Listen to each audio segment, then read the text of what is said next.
안녕하세요 여러분. 11월 23일 수요일 고대안암병원교회 수요예배 드리기로 하겠습니다. 우리 다같이 사도신경 고백하시겠습니다. 전능하사 천지를 만드신 하나님 아버지를 내가 믿사오며 그 외아들 우리 주 예수 그리스도를 믿사오니 이는 성령으로 잉태하사 동정녀 마리아에게 나시고 본디오 빌라도에게 고난을 받으사 십자가에 못 박혀 죽으시고 장사한 지 사흘 만에 죽은 자 가운데서 다시 살아나시며 하늘에 오르사 전능하신 하나님 우편에 앉아 계시다가 저리로서 산자와 죽은 자를 심판하러 오시리라. 성령을 믿사오며 거룩한 공예와 성도가 서로 교통하는 것과 죄를 사하여 주시는 것과 몸이 다시 사는 것과 영원히 사는 것을 믿사옵나이다. 아멘. 오늘 하나님께서 저희들에게 주시는 말씀은 구약성경 미가서 7장 8절에서 13절 말씀 보시겠습니다. 구약성경 소선지서 미가서 7장 8절에서 13절 말씀을 보시겠습니다. 페이지 수로는 1296쪽입니다. 1296쪽 미가서 7장 8절에서 13절 말씀 보시겠습니다. 다 찾으셨으니 제가 봉독해 올리겠습니다. 나의 대적이여 나로 말미암아 기뻐하지 말지어다. 나는 엎드러질지라도 일어날 것이요 어두운 데에 앉을지라도 여호와께서 나의 빛이 되실 것이미로다. 내가 여호와께 범죄하였으니 그의 진노를 당하려니와 마침내 주께서 나를 위하여 논쟁하시고 심판하시며 주께서 나를 인도하사 광명에 이르게 하시리니 내가 그의 공의를 보리로다. 나의 대적이 이것을 보고 부끄러워하리니 그는 전에 내게 말하기를 내 하나님 여호와가 어디 있느냐 하던 자라. 그가 그리의 진흙같이 밟히리니 그것을 내가 보리로다. 내 성벽을 건축하는 날 곧 그날에는 지경이 넓혀질 것이라. 그날에는 아수르에서 애굽 성읍들의 배까지 애굽에서 강까지 이 바다에서 저 바다까지 이 산에서 저 산까지의 사람들이 내게로 돌아올 것이나 그 땅은 그 주민의 행인의 열매로 말미암아 황폐하리로다. 아멘. 원래는 이제 20절 끝까지 우리가 봐야 되는 부분인데 너무 길어서 그 앞부분만 이렇게 채택을 했습니다. 오늘 주시는 말씀의 제목은 뜻을 돌이키시는 하나님. 뜻을 돌이키시는 하나님. 오늘 이 본문의 말씀은 이스라엘 백성이 하나님께 범죄해서 무슨 심판을 받게 되었습니다.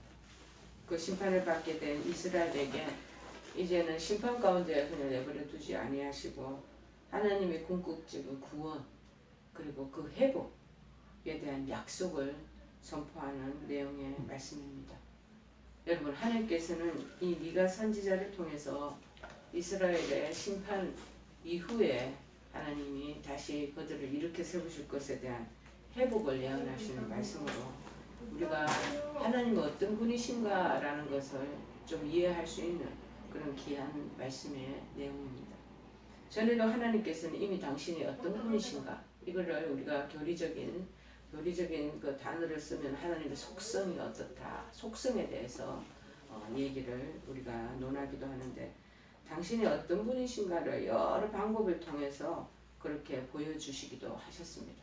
성경 여러 곳에 보면 그러나 오늘 본문에는 하나님 매우 독특한 그 속성이 드러나 있는데 그것을 하나님께서 당신이 치시겠노라고 심판하시겠노라고 징벌하시겠노라고 그렇게 말을 하시지만 또 한편으로는 하나님께서는 그것을 끝까지 그렇게 징책하지 않으시고 뜻을 또 돌이키시는 분이시라는 그러한 우리 생각을 여기서 그분의 사리를 볼 수가 있습니다. 성경에서는 뜻을 변치 않으시는 하나님에 대해서 많이 언급하고 있습니다. 하나님 한 번 정하신 뜻은 절대 바꾸지 않으시는 하나님이라고 얘기하신 부분들이 나타나고 있거든요. 그런데 오늘 말씀은 다시 뜻을 돌이키시는 하나님에 대한 또 언급을 하고 계셔서 이전에 뜻을 돌이키지 않겠다고 하나님의 그 확고한 당신의 그 뜻을 정해놓은 그 말씀이 있어서 한번 찾아봤습니다. 민수기 23장 19절에는 이렇게 기록합니다. 하나님은 사람이 아니시니 거짓말을 하지 않으시고 인생이 아니시니 후회가 없으시도다. 어찌 그 말씀하신 바를 행하지 않으시며 하신 말씀을 실행하지 않으시랴 하고 민수기 23장 19절에 말씀하고 계십니다. 하나님은 거짓말을 하시고 사람하고 달라서 사람은 늘 거짓말합니다. 이랬다 저랬다 조사모사하는 그런 경우가 있는데 또 우리 인생처럼 해놓고 또 후회하고 또 잘못 저지러 놓고 또 덮어 뒤로 딴소리하고 그렇게 하는데 하나님은 한번 내뱉은 말씀은 하나님 그것을 꼭 지키시고 실행하신다는 거예요. 그러나 그 부분에 대한 걸 언급하시는 게 또 나타나고 두 번째는 뭐냐 시편 110편의 4절에 기록되어 있는 말씀을 통해서 보면은 우리가 더 확연히 알 수 있습니다. 여호와는 맹세하고 변하지 아니하시리라. 맹세한 것은 그거를 꼭 지키시면서 그 마음이 변하지 않는다는 것을 얘기하죠. 인간은 늘 변합니다. 인간은 늘 달라집니다. 인간은 늘 이전에 우리가 생각했던 그런 것처럼 소질간 그렇게 가지 않는 그런 속성을 가진 자가 우리 인간입니다. 자, 그런데 다니엘서 6장 26절에도 언급하시기를 뭐라고 그랬냐면 그는 살아계시는 하느님이시여 영원히 변하지 아니하실 이시며 이렇게 얘기합니다. 살아계신 하나님이시며 영원히 변하지 않는 우리 인간들처럼 왔다 갔다 마음이 달라지지 않는 똑같이 조질간 하시는 분이시다라는 것을 언급하고 계십니다. 히브리서 6장 17절에도 말씀하시기를 하나님의 약속을 기업으로 받는 자들에게 그 뜻이 변하지 아니함을 충분히 나타내시려고 그 일을 맹세로 보증하셨다. 그렇게 그 뜻이 변하지 않는다는 것을 나타내시려고 맹세하는 이를 맹세로 아니면은 쉽게 얘기해 당신의 말씀을 기록하고 성경에다 기록해놓고 그래서 수많은 후대에까지 하나님이 이러이러하신 분이고 절대로 이 언약의 말씀은 지키겠나라고 약속한 것은 맹세코 보증한다고 라는 말씀으로 말한다는 것이죠. 그러나 하나님은 이스라엘에 대한 이 진노하신 것을 긍휼히 여기심으로 바꾸셨던 것처럼 뜻을 또한 돌이키시기도 한다라는 그런 분이라는 것을 우리가 또 한편으로 알고 계셔야 됩니다. 그러면 이렇게 하나님께서 진노하셨던 마음을 긍휼로 뜻을 또 정하겠다고 이렇게 아주 심판하시겠다고 하신 하나님의 뜻을 또 돌이키신다는 것은 무엇을 의미하는 것일까요? 그러면 하나님의 그 마음을 우리 잘 이해하실 수 있지 않겠나 싶습니다. 첫째는 그 부분은 용서하시는 분이심을 드러내기 위해서 그렇게 하신다. 하나님께서 뜻을 돌이키시는 분이다 라는 것을 우리가 잘못 해석하면 하나님이 굉장히 우유부단하시는 하나님이 아니신가. 분명히 나는 정하신 대로 확고하게 그렇게 명령한 대로 실행하겠다 해놓고 싶거는 또 이렇게 바꾸시고 뜻을 돌이키시는 것은 좀 왔다 갔다 하시는 그런 우유부단한 성품이 아니신가라는 느낌을 갖기도 합니다. 그러나 하나님은 죄인을 용서하시는 분이다. 죄인에 대한 것은 그 죄를 미워하시지만 죄인이 인간을 미워하시지는 않는다. 그래서 그 죄인을 용서해 주시기 위해서 뜻을 돌이키신다는 그 말씀이죠. 성경에 나타나서 에레미야서 15장 6절에는 뭐라고 그러느냐면 내가 이제는 뜻을 돌이키기에 염증이 났다라고 해요. 당신이 아주 멸망시키고 책망하시며 징계하시며 진노를 바라시다가도 당신이 또다시 마음을 다시 돌이키시기도 하는데 용서해주고 긍휼을 베푸시기도 하는데 이제는 그러한 하나님이 뜻을 돌이키시고 그렇게 내 뜻을 돌이키는 게 이제 질병이 났다는 거예요. 염증이 났다. 이 말은 다르게 표현하면 그만큼 이스라엘 백성이 속썩인다는 거예요. 그만큼 죄를 계속 하나님 앞에 용서를 받고도 또 죄를 짓고 용서함을 또 하나님 앞에 은총을 받고도 또 나가서 범죄하고 수십 번 이렇게 한다는 거예요.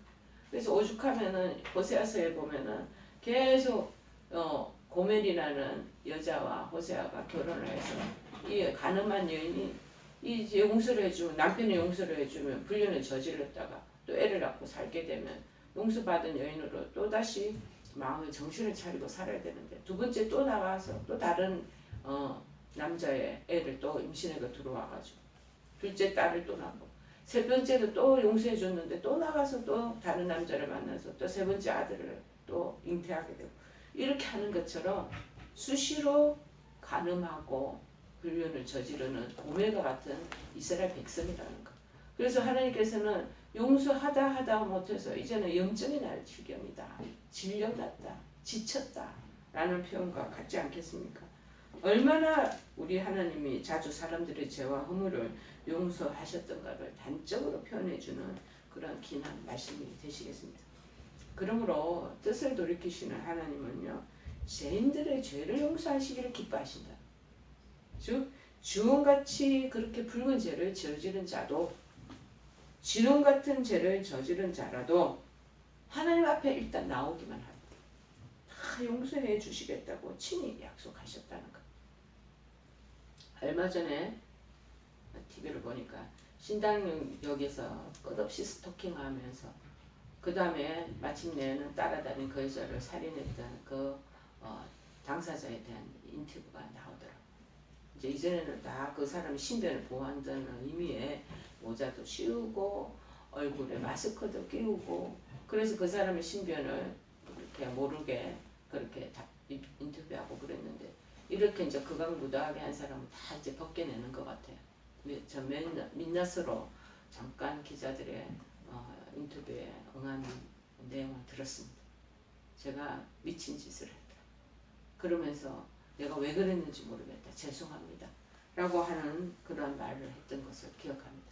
그러나 그가 지은 죄가 이렇게 극악무도하게 나쁘다 할지라도 살인까지 저질렀을지라도 그가 감옥에 교도소에 있을 때 정말 참회하고 그리고 하나님 앞에 나오면 하나님께서 또 정말 살인마와 같은 이 사람도 용서해 주시지 않겠나 그런 마음이 듭니다. 중요한 건 뭐냐? 하나님께 나아가는 게 중요해요. 하나님 앞에 정말 두 손 두 발 들고 참으로 죄를 자복하고 허물을 용서해달라고 정말 하나님 앞에 진심으로 그 회개하면 하나님께서 받아주신다는 것입니다. 나갈 어떤 통로가 하나 생겼죠.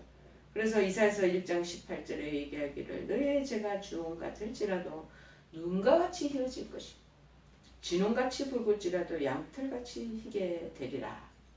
만일 우리가 우리 죄를 자백하면 미쁘시고 의로우신 하나님은 모든 죄를 사하시며 모든 불의에서 우리를 깨끗게 하여 주신다고 요한 1서 1장 9절에 언급하고 있습니다. 요한복음 여러분 8장에도 보면은요 정말 가늠한 여인의 그 여인이 유대인들에게 딱 둘러싸였던 것이 있습니다. 전부 다 옛날 그 법에는 간음하고 불륜을 저지른 자 다 돌팔매질을 맞아서 독리 사람들에게 그래서 결국에 죽음을 당하게 되는 그런 일들 얼마나 수치스럽고 모욕적인 일입니까? 그런데 그날 어느 날 주님께서 그 앞에 나타나셔서 말하기를 그 여인을 지적하는 게 아니라 돌을 팔매질을 하려는 그들의 대중 군중들에게 얘기하시기를 너의 죄를 돌아보라. 누구든지 죄짓지 않은 자에게 이 죄는 자가 이 여인에게 돌을 던져라 하고 굉장히 의미심장한 어떤 깨달음 주시는 말씀을 언급합니다. 그래서 돌 던지려고 하는 유대인들, 군중들, 그 사람들이 전부 다 돌을 들었다가 저기에 차서 그 여자를 던지려고 하다가 예수님의 그 말에 정말 묘치, 뭔지 모르게 양심의 깨달음을 얻고 다 내려놨다라는 그 얘기가 무엇을 얘기합니다.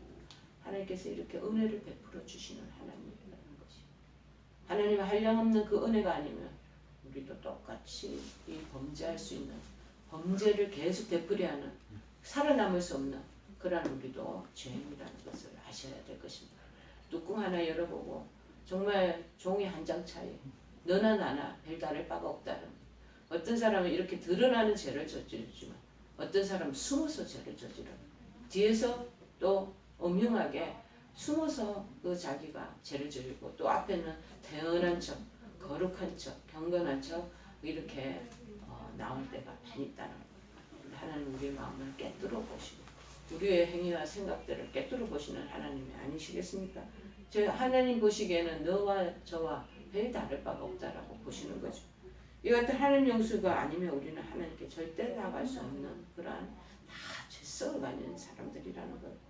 그런데도 성도 가운데 어떤 사람들은 뜻을 돌이키시기까지 용서하시기를 즐겨하신 하나님에 대한 무지함 때문에 한번 하나님 앞에 실수하거나 교회 공동체에서 누가 범죄를 하게 되면 그러게 하나님께 가까이 나가라고 검열하기보다도 오히려 마음을 더 강팍하게 해서 정죄하고 판단하고 그 사람을 축출하자고 하는 그러한 판단을 내릴 때가 참 많이 있다라는 것이 더 큰 죄를 행할 때가 있다. 근데 이렇게 용서에 대한 거를 저도 가만히 생각을 해보면 참 할 수 없는 짓이 반드시 그 사람은 그 죄에 대한 대가를 받아야 되고 심판을 받아야 되고 마침내 정말 하나님 앞에 정말 소멸을 당해야 되는데도 불구하고 희한하게도 우리 예수님은 우리 하나님은 그 안에 속성이 죄인이 정말 자복하면서 자기의 옷을 찢고 눈물로 하소연하고 정말 통회하면 그것도 용서해 주시고 그런 너그러운 간자신 관용을 베푸시는 하나님이기도 하시다는 것. 분명 하나님은 죄인을 벌하십니다. 멸하십니다. 그러나 그보다도 더 그들을 용서하시고 그들과 하나님과의 관계가 다시 화목되기를 그리고 사람들의 인간관계도 다시 화평을 이루기를 원하신다는 것입니다. 여러분 서로 미워하고 서로 쌍심지 돋으면서 다투보십시오. 본인의 마음에도 평강도 없고 저들의 마음에도 그렇게 정죄하고 판단했던 저들의 마음에도 그렇게 고요함이 찾아들 수가 없을 것입니다. 우리가 이 땅에 하나님 안 계셨더라면 평화의 용서의 하나님이 안 계셨더라면 우리 전부 다 치고받고 해서 다 찢겨지고 원수 동 돌리고 그러면서 전부 다 적으로 그렇게 간주하며 살아가야 될 정말 사무한 그러한 인생살이가 되지 않겠습니까? 그런데 이 용서의 키워드를 가지고 이 땅에 오신 주님은 계속 증거를 하시겠다 하다가도 다시 죄를 뜻을 그렇게 생각하시고 돌이키신 하나님이라는 것을 우리가 믿을 때 얼마나 그 은혜가 놀랍기만 우리도 하나님 그 은혜를 받았기에 다 구원함을 얻은 자들입니다. 우리는 이러한 사실을 믿고 의지해서 우리의 행한 죄에 대해서 진정한 마음으로 그래서 회개하는 것이 필요한 것이죠. 진실된 마음으로 회개해서 언제나 하나님께 가까이 나가는 우리들이 되기를 바랍니다. 둘째는 뭐냐 하나님 사랑이 많으시구나라는 것을 깨닫습니다. 기독교의 모든 가르침과 사상의 굉장히 근본은 핵심은 뭐냐? 사랑입니다. 여러분. 근데 그 사랑은 하나님의 가장 위대한 속성 중에 베스트 오브 베스트라는 것이죠. 요한복음 4장 8절 16절에 말합니다. 하나님이 우리를 사랑하시는 사랑을 우리가 알고 믿었노니 하나님은 사랑이시라. 사랑 안에 거하는 자는 하나님 안에 거하고 사랑 하나님도 그의 안에 거하시느니라. 여러분 사랑을 붙들고 사랑의 마음을 가진 자에게 하나님께 그들과 함께 하시고 우리도 그 하나님 안에 머물게 되고 그래서 그 안에서 진정한 피스, 샬롬이 거하게 된다는 것입니다. 여러분 따라서 참된 사랑은 오직 하나님께로부터 흘러나온다는 것을 여러분 믿으시기를 바랍니다. 하나님께서 행하신 모든 일을 다 사랑으로 행하신 것이 우리 인간을 하나님의 정말 귀한 형상을 가지고 우리를 만드신 당신의 사랑 때문에 우리를 이 땅에 탄생케 하신 겁니다. 여러분 또 하나님이 온 우주 삼라만상을 지으신 것 사랑 때문에 우주의 별과 해가 여러 가지 달이 있고 우주의 모든 천한 그 우주계가 행성계가 잘 자연적으로 돌아가게 하는 것 하나님의 사랑 때문에 가능하고 그 다음에 산가들과 바다와 강과 그 모든 계곡과 지금 우리가 이제 가을에 추수기 때는 수많은 곡물들을 우리가 수확해서 그것을 우리 먹거리로 먹을 수 있는 하나님의 사랑 때문에 그 모든 것이 가능하다는 것이 우리가 스트레스 받다고도 야외에 나와서 자연과 그 다음에 여러 가지 이 바다나 이런 우리 여러 풍물들을 보면서 스트레스가 해소되지 않겠습니까? 꼭 그냥 갇혀가지고 그 빌딩 그 콘크리트 안에 갇혀가 있으면 사람들은 이제 돌아버려요. 근데 나가서 즐기며 바라보며 그렇게 회포를 풀 수 있는 그리고 정말 힐링을 할 수 있는 자연을 다 우리에게 선물해 주신 사랑 때문이라는 거죠. 여러분 어떻게 보면은 율법이라는 것도 고역시대 율법도요. 하나님의 사랑이 다 기초를 두고 있었습니다. 근데 인간이 그 율법을 자기의 정말 정죄의 척도로 평가의 그런 잣대로 기준을 삼아서 사람 대 사람을 계속 평가하기 때문에 그러한 오류가 나타나게 된 것이죠. 처음에는 하나님의 그 율법과 모든 규례도 하나님 주신 그 사랑으로 하나님께서 그것을 책정하셨던 것입니다. 그러므로 하나님께서 사람들의 죄를 벌하시려고 하시다가도 당신의 그 지극한 사랑으로 인해서 뜻을 돌이키셔서 벌하시지 않은 경우가 얼마나 많은지 여러분 우리가 자녀를 키워보면 알지 않습니까? 이거 이 벌하고 이 그냥 혼쭐을 내야 돼요. 아주 이 버르장머리 없이 하고 고집 부리고 그 다음에 우리 부모들이 보기에도 터무니없이 고집과 땡깡을 부릴 때가 얼마나 그냥 이 꼴배기도 싫을 때가 자식이라도 그럴 때가 있다는. 그러나 그 부모라는 그 사랑 자식이 또 사랑하는 구석이 있기 때문에 또 다듬어주고 다독다독해주고 용서해주고 그러니까 또 그 안에서 하하하고 웃고 하는 그런 화평의 분위기가 형성되지 않겠습니까? 여러분 하나님도 우리하고 똑같은 이런 마음을 가지고 계실 것.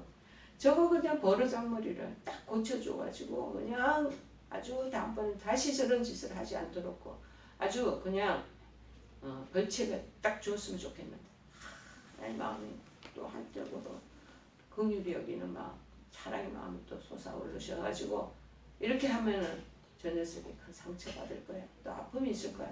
다시 거두시는 거야. 뜻을 돌이키셔서 벌하지 않는 경우가 우리에게도 얼마나 많은지 모른다는 것. 여러분 에레미야서 31장 10절이나 요나서 3장 9절에도 말합니다. 하나님의 뜻을 돌이키시고 그 진노를 그치사 우리가 멸망하지 않게 하시리라. 그렇지 않은 줄을 누가 알겠느냐 하신지라. 요나서 3장 9절.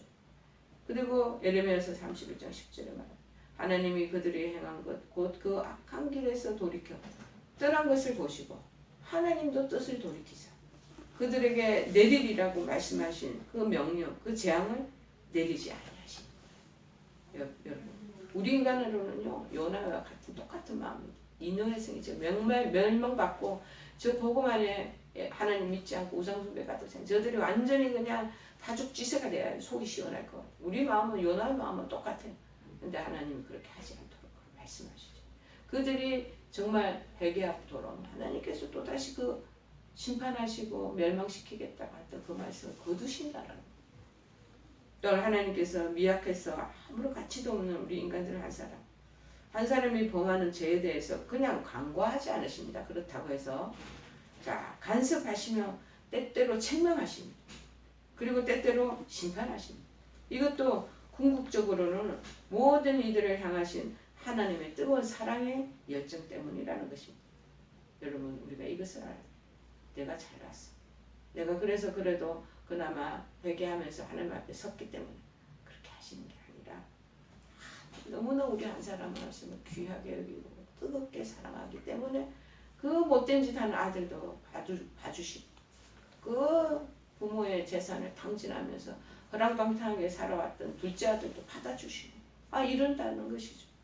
비록 우리가 어떤 무겁고 심각한 죄를 범하였다 할지라도 그렇기 때문에 이 통로가 있다는 것을 알고 담대하게 하나님 앞으로 나아갈 수 있는 것처럼 우리를 향한 하나님의 풍성한 사랑을 의지하며 가야 할 것입니다.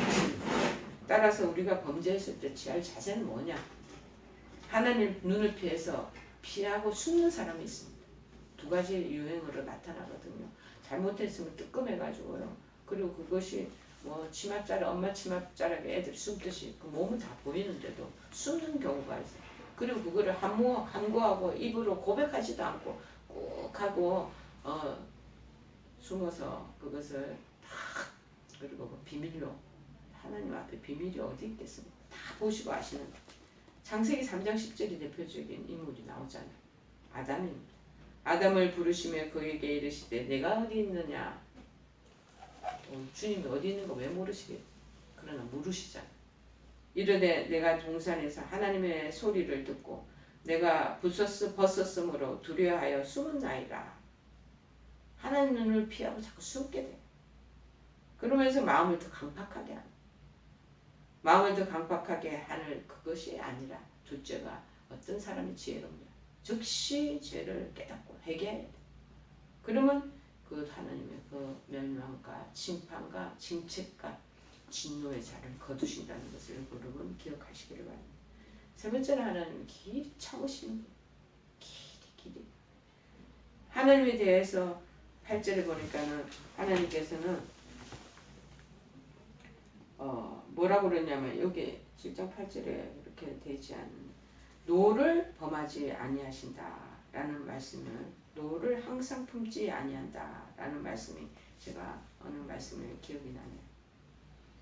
우리 인간은요 이 과거의 노도 계속 품고 있어. 내가 부모에게 혼났던 거 그거 계속 품고 있어. 잊혀지지 못한다. 안 잊는다. 그런데 하나님은 어떤 속성을 가지시냐면 그거를 과거의 그 울분, 과거에 그 억울하게 당했던 그거에 대해서 그렇게 한스럽게 품고 있지 않아요. 병이 와서 상담받는 분들 많은 분들을 제가 얘기를 들어보면요. 그 옛날 과거에 곱씹고 그 상처와 아픔에 대해서 한을 품고 그 부분에 치를 들고 복수하고자 하는 마음에 전율을 하고 자기 영혼이 상하는 것은 생각지도 않고 황폐화되는 것은 생각지도 않고 그 부분에 대해서 포커스를 맞추고 계속 마음을 품다 보니 이 노가 차이고 가야죠. 성격도 개팍스럽게 돼버리고 그리고 굉장히 자기도 오만한 사람 그리고 방어적인 사람이 되어버릴 수밖에 없다라는 거예요. 건강한 모습을 갖추지 못합니다. 만약 하나님께서 사람이 범죄한 것에 대해서 자꾸 적각 심판 내리신다면 정말 저나 나나 살아남은 사람이 어디 있겠습니까? 그러나 하나님께서는 사람들의 죄에 대해서 길이 참아주시는 저는 인간들의 공동체와 관계성에 대해서도 참는 게 굉장히 중요하다고 생각합니다. 그거를 가지고 있는 마음을 계속 내뱉고 발설하는 것보다 좀 너그러운 마음으로 참아주고 좀 너그러운 눈으로 봐주고 넘어가주고 그래야지 그 사람도 살 길이 생기고 관계가 점점 그래도 보존되지 않겠습니까? 보는 족족 그것을 입으로 계속 말하는 분이 있습니다. 집안에서도 보면요. 그것에 대해서 계속 언급하는 사람이 있어요. 그 부분에 대해서 무슨 면도날 칼 자르듯이 싹 날카롭게 예민하게 그것을 드러내는 사람들이 있어요.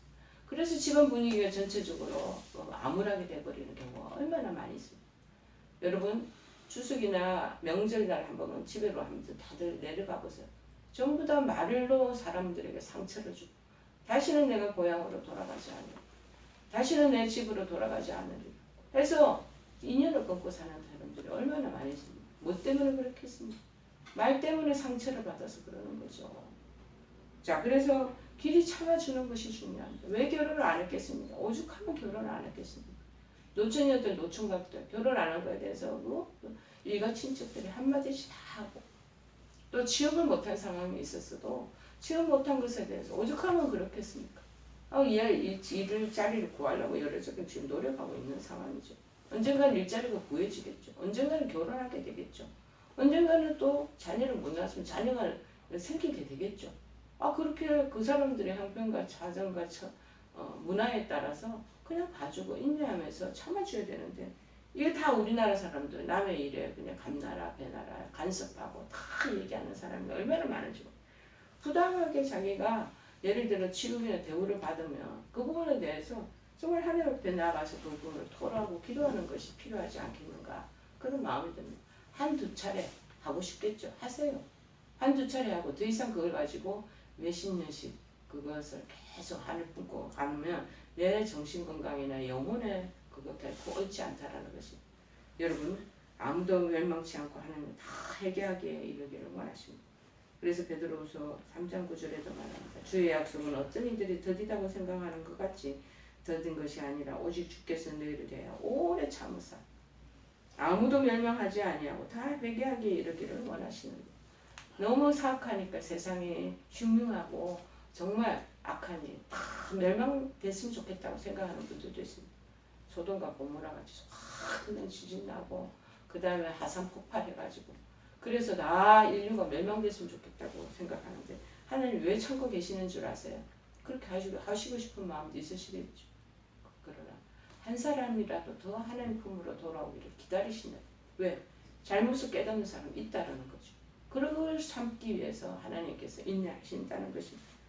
여러분 아무리 중한 죄인이라도 길이 참으시는 중에 정말 회개해서 그가 예수 그리스도를 믿으면 하나님께서 구원의 그 은혜를 베풀어 주신다는 것입니다. 어떨 때는요 정말 이 영혼이 주님 안에 구원을 얻게 되기를 바란다고 기도를 엄청나게 오래 하는데도 전혀 변화되지 않는 모습을 보면 아이고 기도 중보하는 걸 그만둘까 하는 그런 마음이 들 때도 있습니다. 너무나 끈질기니까.